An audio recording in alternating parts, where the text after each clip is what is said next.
Ano ang mga ingredients yan, te? Sukal, gatas ito. Sukal, gatas, condense, Oo, na milkmaid. milk maid, tapos hahaluin. Ito ang...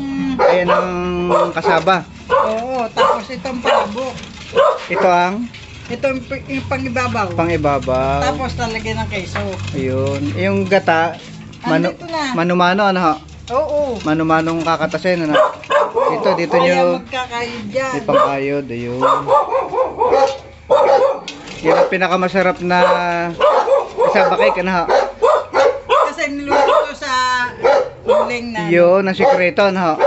Iba pagluto sa uling, eh, ano ho? Oo, tsaka ang ginagamit dahon ng saging. Dahon ng saging. Diba?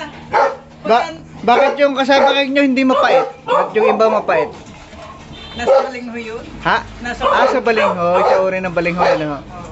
Okay. Kaya mas maganda sa dahon ginagawa, di ba? Di ba kasi, Aha. pagka nagbubong ka ng kanin sa dahon, di ba masarap? Mas masarap, aha. Yun. Yun. Ganun yun. Yun ang sikreto, dahon ng saging, ano? Oo. At saka dito sa Sa pagluluto, kahoy. kahoy, ito. Ay, naubos na lang yung uling dyan. Huwag pa doon sa imbakan. Okay.